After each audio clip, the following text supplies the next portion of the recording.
Parents మెచ్చిన university సంకల్ Chand Patel university Gujarat. ఈ రోజు వరకు నేను తీసుకున్న మ్యాక్సిమం రెమ్యూనరేషన్ అంతా అంటే 5 లక్షలు. కానీ అందులో పొదుపు చేశారు చూడండి సార్, సేవ్ చేసి దీన్ని గ్రో చేశారు, అది గ్రేట్ సార్. ఎంత దాచుకోవాలి సార్ సుమారుగా? మీరు ఒక బిజినెస్ మ్యాన్ కాబట్టి ₹1 సంపాదిస్తే, ఇప్పుడు మా అలాంటి ప్రొఫెషనల్స్ ఉంటారు, లేదు ఇంకో కొంచెం ఏదైనా ₹1 ఎంత దాచాలి సార్ ముందు? ఎంత దాచుకోవాలంటే ₹100 జీతం సంపాదించుకునేవాడైనా సరే ₹10 ₹15 రాగానే ముందు తీసుకెళ్ళి ఆ డబ్బాలో వేసేయాలి. ఆ మిగిలిన 80 ఖర్చు పెట్టుకోవాలి. 100 పెట్టామనుకోండి, 100 ఖర్చు అయిపోవడం కాబట్టి ఇంకో 200 అప్పు కూడా చేస్తాం. అది చేయకూడదు. నేను ఉన్నా లేకపోయినా, తినకపోయినా ఈ ₹20 ఈ 20% తీసుకెళ్ళి నేను పక్కన వేయాల్సిందే అనేది స్ట్రిక్ట్గా పెట్టుకుంటే ఈజీగా పైకి రాగలుగుతాం. ఈజీగా అంటే వేస్ట్ అవ్వకుండా ఉన్నంతలో జాగ్రత్త చేసుకుంటాం. ఆ వచ్చిన దాన్ని మళ్ళీ అది ఆ ఫ్రెండ్ అడిగాడు, లేకపోతే వీళ్ళు అడిగారు, ఈ ఆడేదో మందు తాగుతా ఏదో అప్పు అడిగాడు, ఇవన్నీ ఇవ్వకూడదు, జాగ్రత్త పడాలి. అండ్ ఇంకోటి సార్, క్రెడిట్ కార్డు ఉండడం మంచిదంటారా ఒక వ్యాపారవేత్తగా? క్రెడిట్ కార్డు ఉండటం అనేది డెఫినెట్గా ఇప్పుడు అవకాశాలు చాలా ఉంటాయి. అవకాశాలను సద్వినియోగం చేసుకునే వాళ్ళందరికీ ఉపయోగపడతాయి, దుర్వినియోగం చేసుకునే వాళ్ళకి అందరికీ కూడా ఇది అవుతుంది.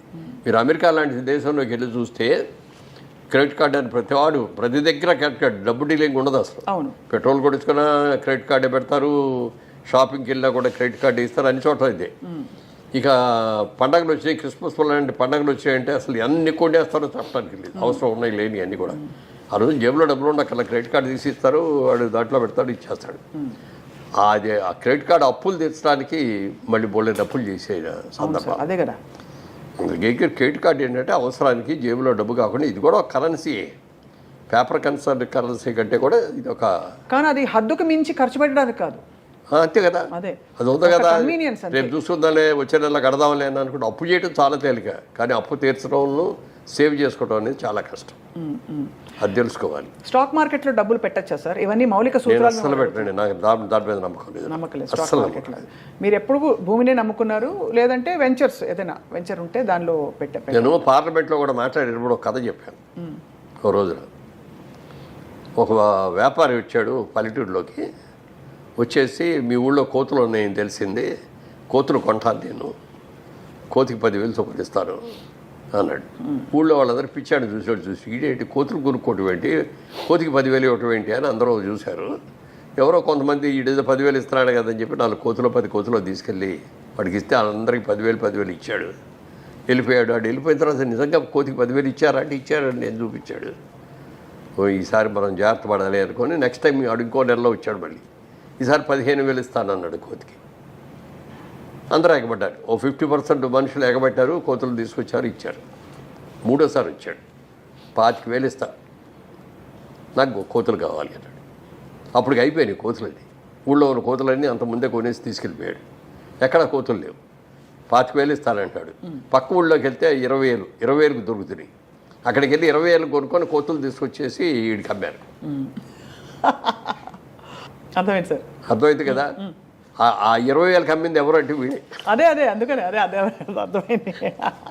మన దగ్గర 5,000కి 10,000కి కొన్న కోతుల్ని మనకి 20,000కి అమ్మాడు. అది ఎంత గోల్డెన్ ఇదే సార్ ఇది. అయితే ఇప్పుడు స్టాక్ మార్కెట్ కూడా అలాంటిదేనండి. ఏ రోజున ఏ రేట్లు ఎందుకు పెరుగుతున్నాయో తెలియదు, ఎందుకు పడిపోతున్నాయో తెలియదు. ఇది బ్రహ్మాండంగా ఉంది అని అందులో పెడతాం.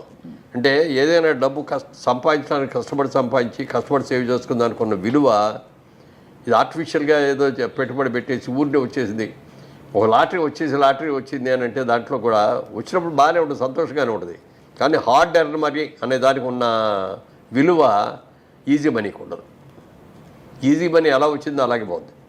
హార్డ్ ఎర్న్ మనీ మనం జాగ్రత్తగా కాపాడుకుంటాం కదా సార్. అది.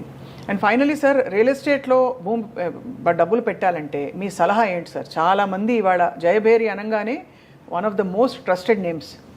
సో మీ సలహా ఏంటి సార్? డెఫినెట్గా మంచిది. అలాంటి ఉద్యోగస్తులు ఎవరైనా సరే, ఇప్పుడు ఈ నా ఇంటర్వ్యూస్లో నేను చెప్పిన ఇట్లాంటి మాటలు అన్నీ కూడా విని చాలామంది ల్యాండ్ మీద ఇన్వెస్ట్ చేశారు. నేను ఎక్కడికో వెళ్తా అంటే, ఏమండి మీ ఇంటర్వ్యూ చూసామండి, మీరు చెప్పింది బాగుందండి, నేను కూడా ల్యాండ్ కొన్నానండి, ఏదో ఇన్ని స్థలాలు కొనుక్కున్నానండి, బాగా పెరిగినాయండి, డబల్ అయినాయండి, ట్రిపుల్ అయినాయండి అని చెప్పిన వాళ్ళు ఎంతోమంది ఉన్నారు. అందుకని నేను ఇంకోటి వ్యాపారం చేస్తూ మీరు భూమి కొనుక్కోండి అని నేను చెప్పలేను కదా. అవును, అర్థమైంది. అదే తర్వాత సేఫ్టీ ఇది.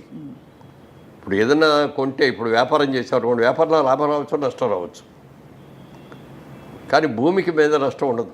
అవును. పెరిగేదే తప్ప తరిగేది కాదు, పాడైపోయేది అంతకంటే కాదు. కాబట్టి అంటే కొనుక్కునేటప్పుడు లీగల్గా కరెక్ట్గా ఉన్నాయా లేదా, దానికి హద్దులు సరిగ్గా ఉన్నాయా లేదా అని చూసుకొని మనం కొనుక్కున్న దాన్ని ప్రొటెక్ట్ చేసుకోవాలి మనమే. ఇక్కడ హైదరాబాద్ లాంటి చోట మనం ప్రొటెక్ట్ చేసుకోకపోతే ఎవడో ఒకటి వచ్చి అక్కడ ఇల్లు కట్టేస్తాడు. మాకు ఇదిగో ఈ ప్రాజెక్టులోనే ఒకటి జరిగింది అట్లాగే. ఇక్కడ స్థలం అమ్మే ఒకటి అంటే మామూలుగా వాస్తు ఎక్కువ చూస్తాం మనం. ఒకటి వాస్తుగా లేని సైట్లు కొన్ని ఉంటాయి, వీధి సోలను అయ్యాయి. అవి జనరల్గా ముస్లిమ్స్ కోరుకుంటారు, వాళ్ళకి వాస్తు మీద నమ్మకం ఉండదు. అదే కొంచెం తక్కువ ఇస్తాం కూడా రేటు. అందుకని అట్లాంటివన్నీ వాళ్ళు కొనుక్కున్నారు. ఒక మిలిటరీ ఆఫీసర్, ఒక ఆయన రిటైర్డ్ మిలిటరీ ఆఫీసర్ నా దగ్గరకు వచ్చి, ఇలా నేను నా డబ్బు ఇదండి, రిటైర్మెంట్లో నాకు వచ్చిన డబ్బు, దీన్ని ఎక్కడో చోట ఇన్వెస్ట్ చేయాలి, మంచి వాళ్ళు ఎవరి దగ్గర చేయాలని చెప్తే మీ పేరు చెప్పారండి అని చెప్పి వచ్చి ఇస్తే ఇన్వెస్ట్ చేసి సైట్ ఇచ్చాం. కొనుక్కున్నాడు. సంవత్సరానికి ఒకసారి వచ్చి కనపడి ఇక్కడికి వచ్చి ఏమండి అని సైట్ చూసుకొని వచ్చేవాడు. కూర్చొని కాసేపు కాఫీ కదా వెళ్తూ ఉండేవాడు.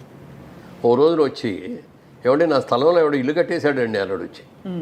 మీ స్థలంలో ఎవడో ఇల్లు కట్టడం ఏంటంటే అని వెళ్ళి చూస్తే నిజంగానే ఆయన స్థలంలో ఇల్లు కట్టేశాడు. ఎవర్రా నువ్వు అని అడిగితే నాదేనండి, నేను కొనుక్కున్న సైట్ కదా అన్నాడు. ముస్లిం అన్న అతను. నీ సైట్ పక్కది కదా, ఇది కాదు కదా అంటే, ఏమనండి ఇదే అనుకున్నానండి నేను అన్నాడు. మరి ఎట్లా ఇప్పుడు నన్ను నా సైట్ తీసుకోమనండి అన్నాడు. నీ సైట్ వాస్తుకి ఎకనిస్టు వాడు తీసుకోడు అయినా, నువ్వు కొనుక్కో ఇప్పుడు ఆ స్థలం అన్న. అంటే నా దగ్గర డబ్బులు ఉన్న డబ్బులు అని పెట్టి ఇల్లు కట్టారని నా దగ్గర డబ్బులు ఏం చేయాలి? వెంటనే ఇంకో ప్లేట్ ఎవరో అమ్మేవాళ్ళు ఉన్నారో చూసి ఆ సైట్ మేము కొని ఆ సైట్ ఆయనకి ఇచ్చాం. ఇవ్వగా ఆయన ఎంత ఆనందపడిపోయాడంటే ఎంతమంది దగ్గరికి వెళ్ళి చెప్పాడు ఇది చెప్పడానికి. ఆ పాజిటివ్ న్యూస్ని స్ప్రెడ్ చేస్తే వీళ్ళ దగ్గరికి వెళ్తే నమ్మకం, గ్యారంటీ అనేదాన్ని. ఇప్పుడు ఊరిని బిల్డప్ పోదండి, నేమ్ బ్యానర్ నేమ్ రావటం, మంచి సినిమాలు తీస్తే బ్యానర్కి మంచి పేరు వస్తుంది, వ్యాపారం కరెక్ట్గా చేస్తే ఆ వ్యాపార సంస్థకి మంచి పేరు వస్తుంది.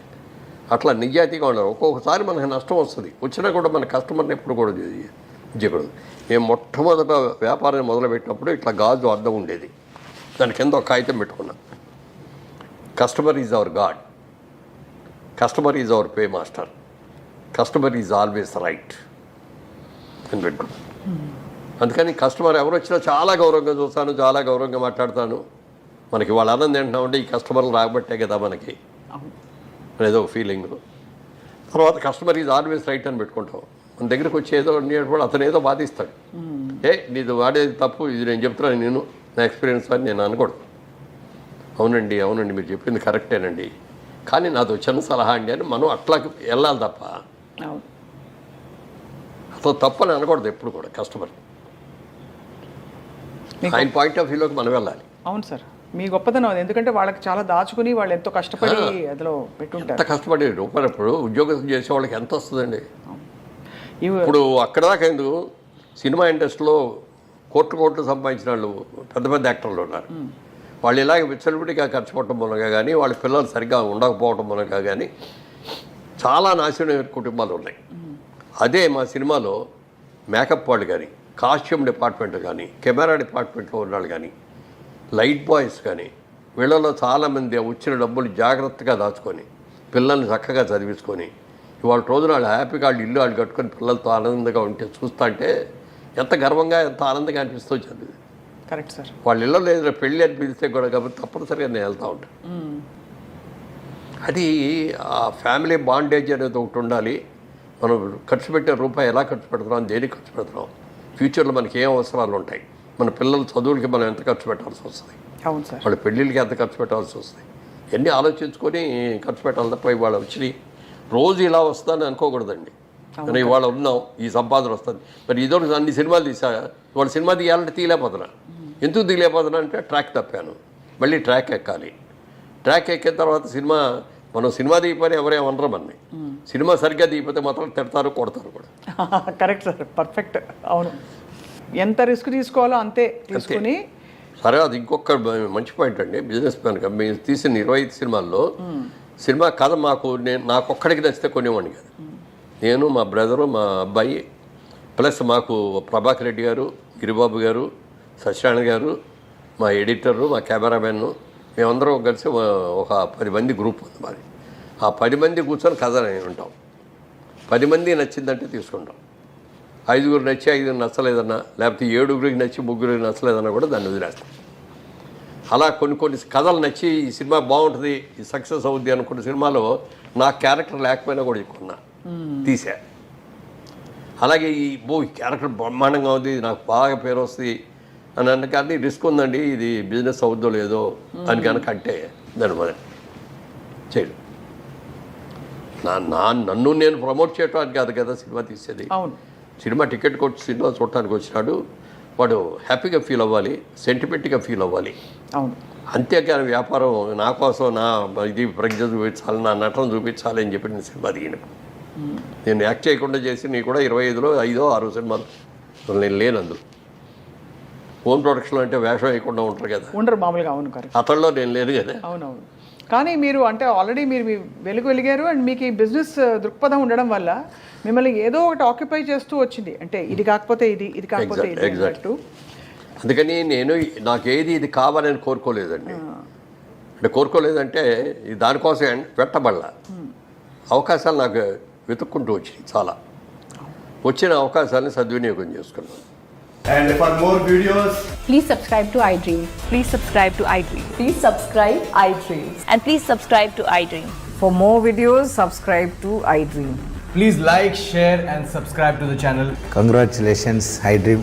Subscribe to iDream. Subscribe to iDream. So subscribe to iDream Media. iDream ki iDream team andarki huge congratulations. Please subscribe iDream Media. Please subscribe to iDream. Subscribe iDream. Please subscribe to iDream. iDream అంటే నా కళల channel subscribe చేసుకున్న నోరు తిరుగుతలేదు, మీరైతే గంట గుర్తు కొట్టండి. For more such videos, please subscribe to iDream. Subscribe to iDream. Please subscribe to iDream. Please subscribe iDream Media. Please do subscribe to iDream. Please subscribe to iDream Media. For best entertainment and information, please subscribe iDream. And don't forget to subscribe to iDream.